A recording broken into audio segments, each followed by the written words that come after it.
Hello student, welcome to my YouTube channel Rohit academy. Student, आज हम इस वीडियो में आप लोगों को बताएंगे क्लास 9th का आप लोगों का सब्जेक्ट है हिंदी है। वार्षिक परीक्षा ये 2024 का बिल्कुल वायरल पेपर है जिसका कोड है आपका A50,000 है। आप लोगों को जानकारी के लिए बता दूं कि ये पेपर अगर आप लोगों को स्कूल में वार्षिक परीक्षा 2024 का पेपर नहीं हुआ है तो आप लोग इस वीडियो को जरूर देखिएगा। आप लोगों को इसी में से आप लोग का यही पेपर आप लोग को भी पेपर स्कूल में भी होगा और समय दिया जाएगा आप लोगों को 3 घंटा 15 मिनट दिया जाएगा। पूर्णांक रहेगा 70 नंबर का। ये बिल्कुल वायरल पेपर है। संपूर्ण हल के साथ आप लोगों को बताएंगे एंड समझाएंगे। एक एक क्वेश्चन का आंसर बताएंगे। आप लोग का 70 में 70 नंबर कंप्लीट करा देंगे। बस वीडियो के अंत तक बने रहिए। चलिए बिना देरी के शुरू करते हैं। खंड आ हमारा यहाँ से स्टार्ट होता है जो कि बहुविकल्पीय प्रश्न दिए गए हैं। यानी कि इसमें देखिए पहला क्वेश्चन जो पूछा गया 20 MCQ रहेंगे। ये प्रोसेस आप लोग जानते होंगे 20 नंबर का। तो यहाँ पर पहला क्वेश्चन देखिए क्या पूछा गया है कि भारतेंदु युग का नामकरण हुआ, यानी कि भारतेंदु युग का नामकरण किसने किया था। जाहिर सी बात है हमें ये बताना है। ठीक, यहाँ पर ऑप्शन जो दिया गया प्रेमचंद, रामचंद्र शुक्ल और सी वाला ऑप्शन है भारतेंद्र हरिश्चंद्र और डी वाला ऑप्शन है हजारी प्रसाद द्विवेदी। तो भारतेंदु युग का देखिए नामकरण जो किए थे वो भारतेंद्र हरिश्चंद्र जी अपने नाम से ही किए थे, यानी कि सी वाला हमारा ऑप्शन राइट हो जाएगा, भारतेंद्र हरिश्चंद्र जी। ठीक, फिर अगला क्वेश्चन देखिए क्या पूछा गया कि सरस्वती पत्रिका के संपादक है, यानी कि सरस्वती पत्रिका के संपादक कौन है। तो वो हमारे महावीर प्रसाद द्विवेदी जी हैं।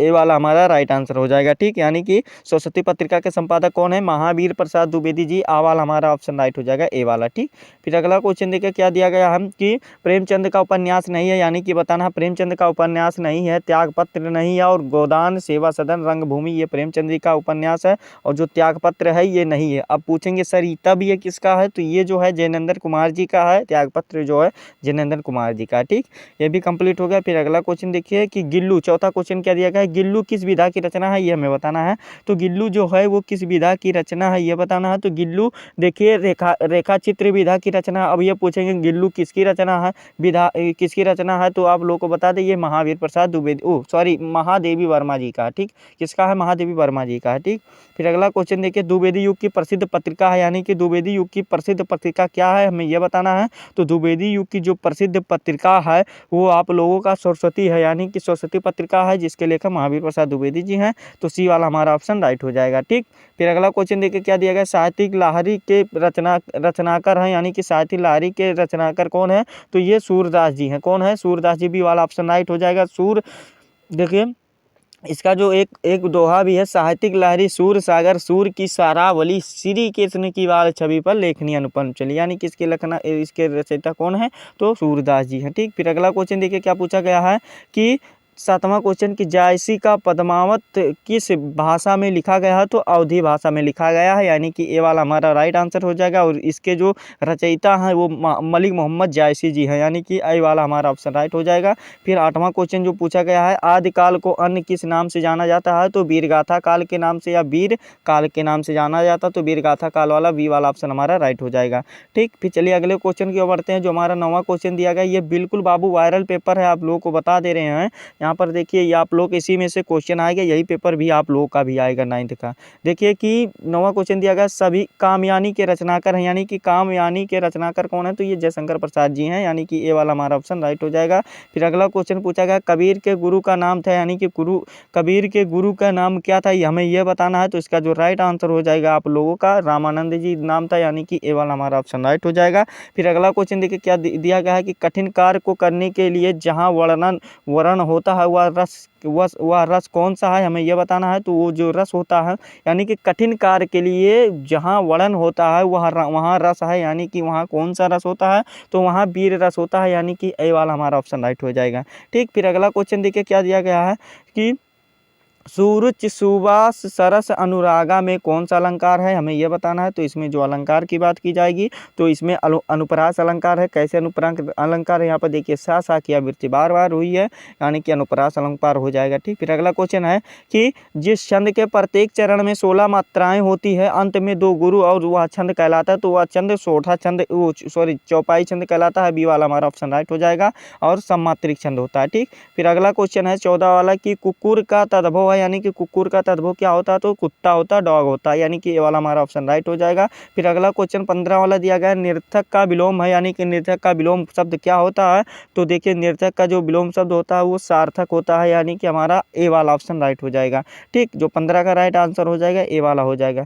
फिर अगला क्वेश्चन देखिए क्या दिया गया, हवा का, यहाँ पर देखिए मिस प्रिंट हुई है, हवा का पर्यायवाची नहीं है, यहाँ पर होगा और है, यहाँ पर देखिए हवा का पर्यायवाची नहीं है, तो हवा का पर्यायवाची देखिए जो अनल है वो नहीं है, और वो अनिल भी होता है, पवन भी होता है, वात भी होता है, ये सब हवा का पर्यायवाची है, तो जो नहीं है वो अनल नहीं है। ठीक, फिर अगला क्वेश्चन है क्या, देखिए कि औदगिरी का समास विग्रह है, तो इसका जो सही आंसर हो जाएगा हमारा 17 का। देखिए आप लोगों का कमेंट करके बताना है 17 का जो राइट आंसर होगा, कमेंट करके जरूर बताइए, ये आप लोगों का होमवर्क रहेगा। आप लोग बताइएगा 17 का ए सही रहेगा तो ए कर दीजिएगा, बी सही रहेगा 20 कई कर दीजिएगा, सी रहेगा सी, और डी रहेगा, जो सही रहेगा उसको कमेंट करके जरूर बताइएगा।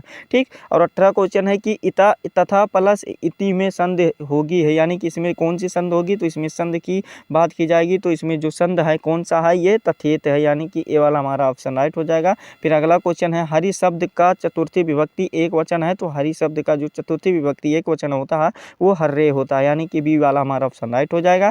फिर अगला क्वेश्चन जो दिया गया है, गम धातु लट लकार उत्तम पुरुष एक वचन का रूप बनेगा, यानी कि इसका वचन का रूप कौन बनेगा हमें यह बताना है, तो इसका जो वचन का रूप बनेगा क्या बनेगा, ये गच्छाम बनेगा, यानी कि बी वाला हमारा ऑप्शन राइट हो जाएगा। इस प्रकार से आप लोग का 20 नंबर हो गया कंप्लीट, 20 आंसर भी आप लोग का कंप्लीट हो गया, सेम इसी प्रकार से आएगा और आगे भी आप लोग को कंप्लीट कराएंगे एंड बताएंगे। देखिए पहला क्वेश्चन खंड यहाँ पर खब्बा स्टार्ट होता है, जो कि वर्णनात्मक प्रश्न दिए गए हैं, 6 नंबर का क्वेश्चन दिया गया, 3 क्वेश्चन पूछे गए, 2 नंबर का यहाँ पर दिया गया है कि अधोलिखित गद्यांश पर आधारित प्रश्नों के उत्तर दीजिए, तो आप लोग को देना है। देखिए क्या बोला गया है कि ऐसी मीठा निरंकर साथी वाणी से गुरु भटकती है, ये देखिए आप लोगों का बात चैप्टर से लिया गया है, जिसके लेखक कौन है, प्रताप नारायण मिश्र जी हैं, पंडित प्रताप नारायण मिश्र जी हैं, आप लोग जानते होंगे। यहाँ पर गद्यांश का संदर्भ लिख दीजिएगा, क्या लिखेगा, प्रस्तुत गद्यांश हमारी पाठ्य पुस्तक हिंदी के गद्य खंड के संकलित बात नामक पाठ से लिया गया, जिसके लेखक कौन है, पंडित प्रताप नारायण मिश्र जी हैं। ठीक, 2 नंबर कंप्लीट हो गया। रेखांकित अंश की व्याख्या कर दीजिएगा, बना करके लिख दीजिएगा, रेखांकित अंश की व्याख्या भी हो जाएगा, आप लोग बहुत ही आसान दिया गया है। फिर भटकती जनता का उसका लक्ष्य किसने बताया है, तो उसका लक्ष्य जिसने बताया है आप लोग बता दीजिएगा।